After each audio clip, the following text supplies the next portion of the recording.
sports.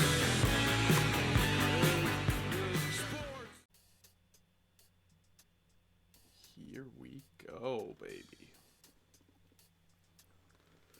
What better way to predict Game 7 than the 2K official rosters? I already doubt this, though. I question these starting lineups. I believe Max Strus has been starting. They have Duncan Robinson in the starting lineup here. Oh. Defensive Player of the Year. Let's get this going.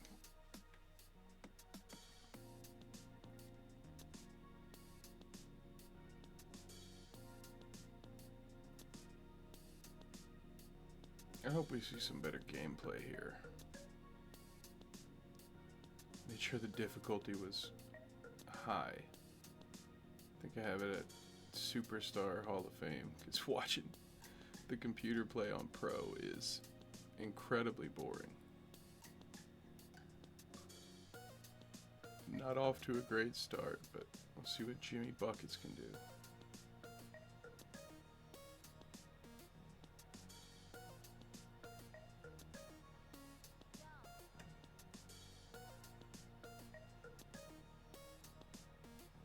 Oh God, this is gonna be long.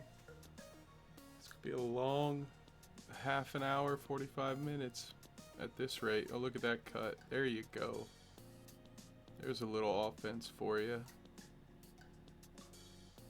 Beautiful cut to the basket.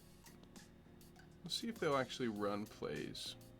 We're just gonna see pick and rolls, isolation.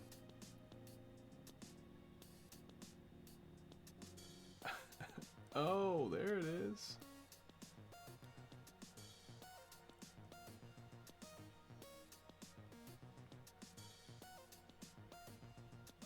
I said it in the podcast today, but I think if Miami wants to have a chance, Jimmy Butler's going to have to get nearly another 40 piece. They just aren't getting enough offense elsewhere. He starts off hot here with the 3 ball.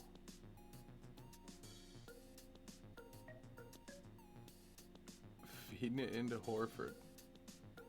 Gotta keep him honest, you know. Duncan Robinson's able to keep him from the bucket, but I don't expect to see a timid Tatum or Brown, or, I mean, anyone, honestly, in Game 7.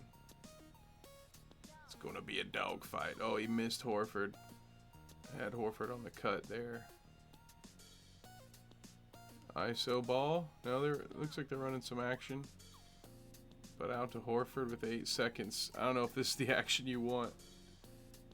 Oh, not going to get the shot you want here, boys. Yikes.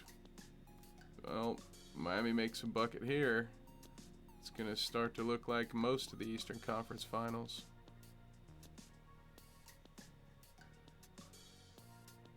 Oh, good block.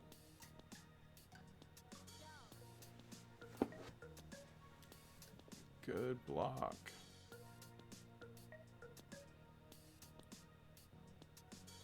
Ooh, future Defensive Player of the Year right there.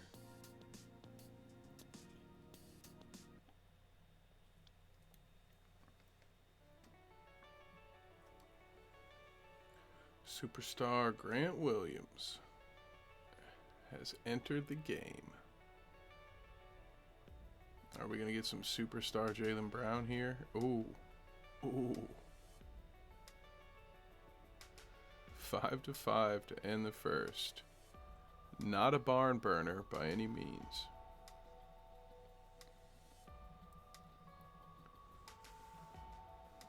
Hey, at least it's close, you know? It's more than we've been able to ask for lately.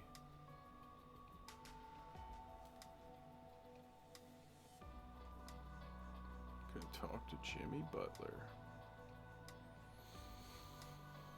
I don't think so.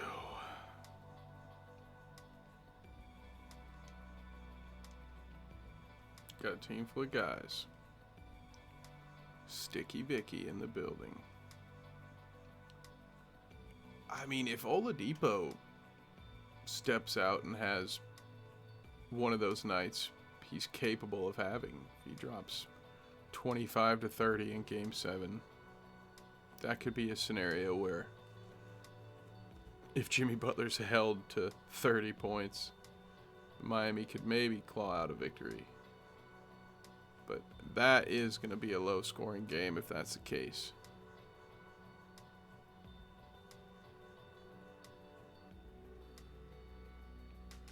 Oh, he's giving the ball a headache. Oh.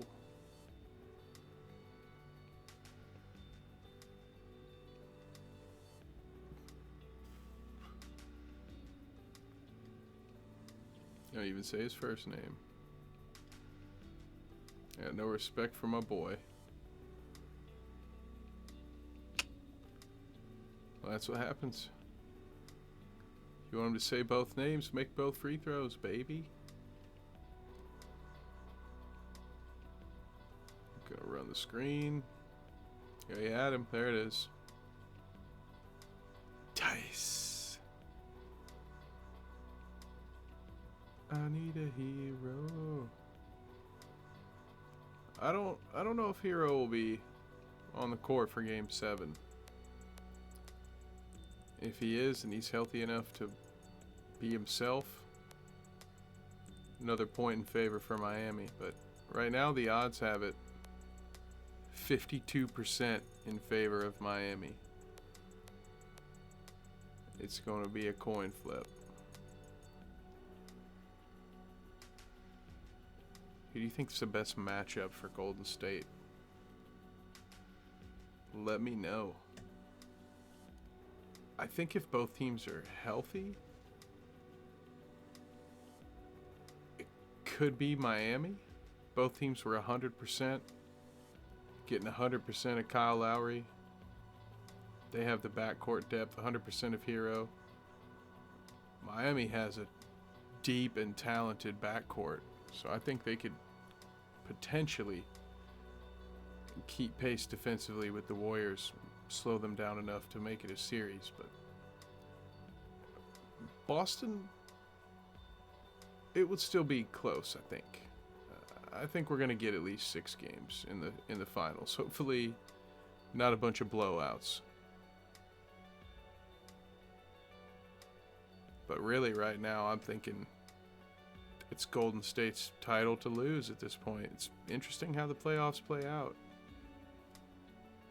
Going into it, I thought for sure the Suns would be back, at least in the conference finals with the Warriors, but I had the Suns over the Warriors in the conference finals, and shit, I had Brooklyn and Miami in my conference finals, but just goes to show you, interesting playoffs. It was better. The later it got, the worse it got. It was better early on, to finish my first thought. First couple rounds were good, and slowly but surely the games got less close. And it feels like some of those injuries that kept some of the better teams out, knocked teams out early, we're feeling it now, because we got some teams in the conference finals, at least with the Mavericks, that weren't really ready for that level of the playoffs.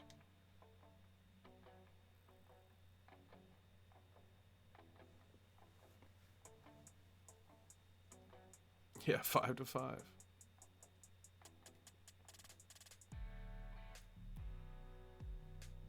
Damn, they didn't even do second quarter highlights. That's rough, man. I'm gonna skip you talking then. I'm banking on these highlights, man. This whole thing is footage for a video. What are we doing here? This is just a bonus.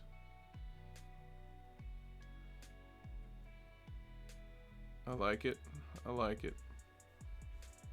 Out of all those guys in them rafters, none of them have as many playoff points in one game as Jimmy G buckets, though. Gonna have his name up there. If they win this title, his jersey might get up there at some point. After Bubble Jimmy and then this. Ooh. Was that a lob from Adebayo to Jimmy? Didn't see that coming. Oh, picks Tatum's pocket. Oh, gotta get it up. Should have given that up to Duncan. Had numbers. Ooh, will Boston turn that into a break? Wow. The short-handed fast break. Don't expect that.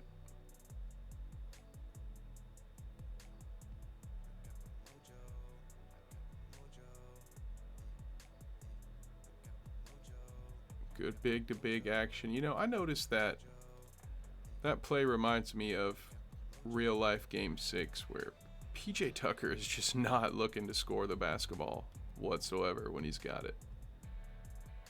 He's maybe a little too tentative. I don't think anyone in Boston is taking him seriously, and he'll have games if he's aggressive with his ability to get offensive rebounds. He's got the ability to score 8 to 12. He just doesn't seem to be looking for a shot, or at least didn't in Game 6.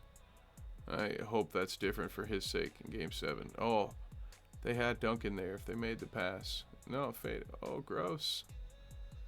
Oh, thought he might bail him out. Oh, Bam does.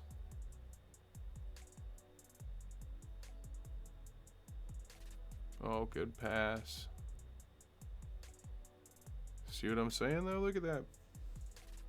Get a little PJ offense. Got to keep them honest. Gonna need a little bit from everybody in Game 7.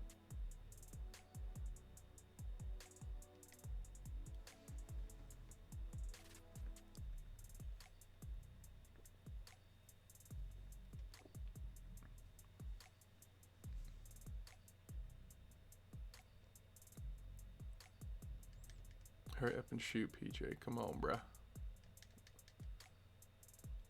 Miami. Ba, ba. Party in the city where the heat is off. Does not make the second free throw. Derek White, man, was he nuts in Game 6. Got all of his bad shooting out of his system, at least from deep. He was going off.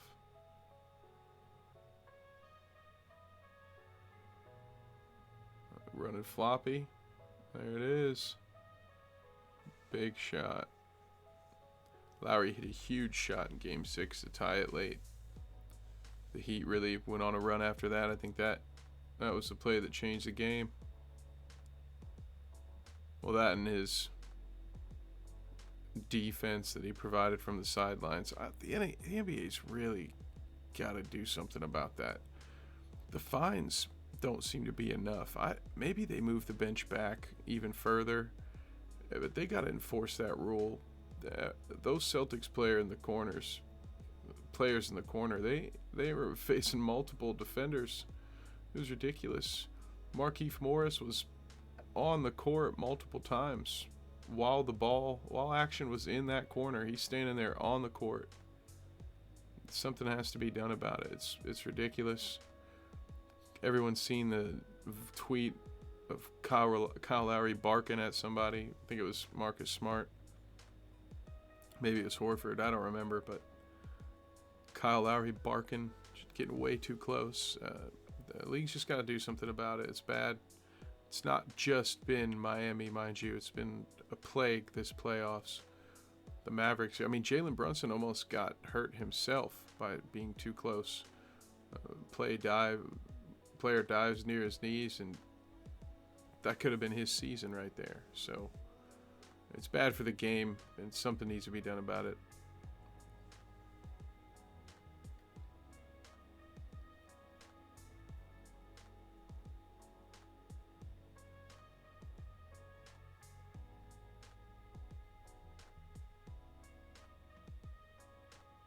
Miami looking good going into the fourth. At the rate this game is going, it's going to be difficult to have a 5-point swing. There should be more than enough time for it, but we just haven't seen a lot. I mean, that was beautiful.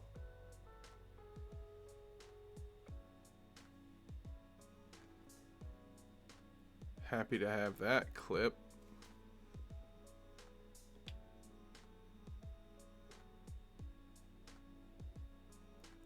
Yeah, I really don't have faith that our NBA champion will come from the East this year, regardless of which team wins Game 7. Ooh, gotta make that layup, bud.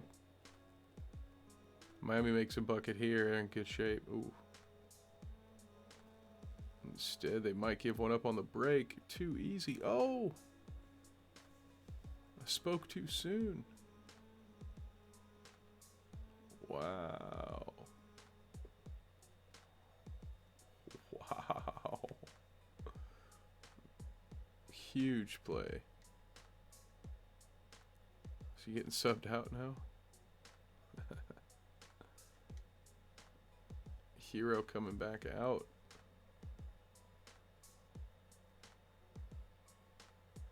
Oh, Jalen? No. Oh, got the steal. Bam's got to give it up. The point center Adebayo. Oh. Wow. It's been a deadly combination. Getting Jimmy down there in the paint, let him do some work. Another stop here. Heat will be in the driver's seat. Oh, that's a tough shot. Yep. That's the kind of shot you want to give up. Oh, what a move. He's going to get it taken from him. Good D, Tatum. Oh, got his own rebound. That could be the backbreaker right there. Tatum needs to make a play.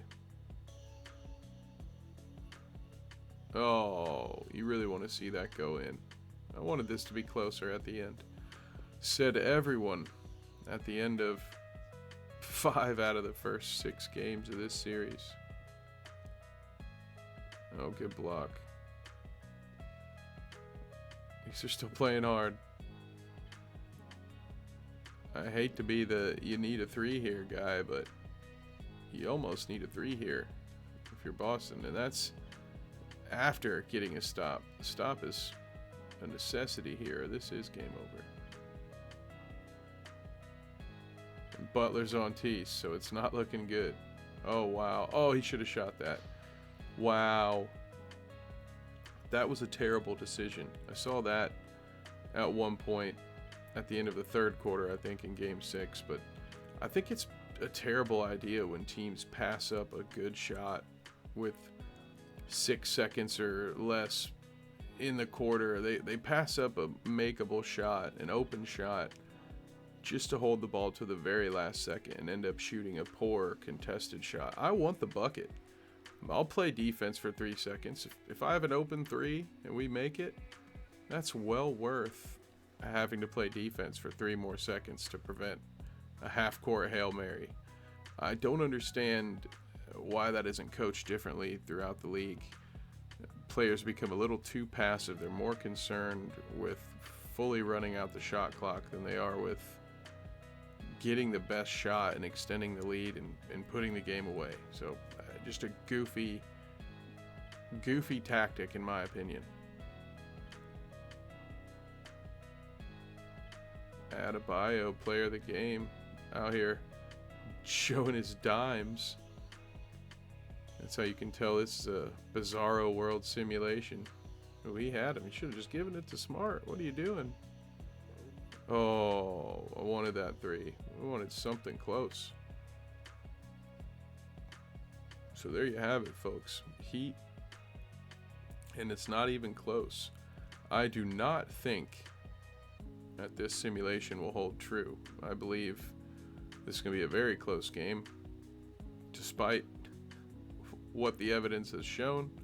It's a Game 7, so there's going to be some nerves. It's going to be tight. It's going to be a slow starter. I think the superstars will emerge. It's going to be Tatum versus Jimmy down the stretch, and it's going to come down to whoever's role players make bigger plays in those final few minutes, and Boston maybe has had the better production from their role players throughout the series, but the Heat are playing at home, so it really does feel like a coin flip here still. I said it in the podcast and I'll say it again here. I'm going against my heart. I'm going with my head and saying the Miami Heat will take this. So me and the simulation are on the same page here. Check out some highlights to wrap it up, but that's what we've got. David Aldridge gets skipped per usual.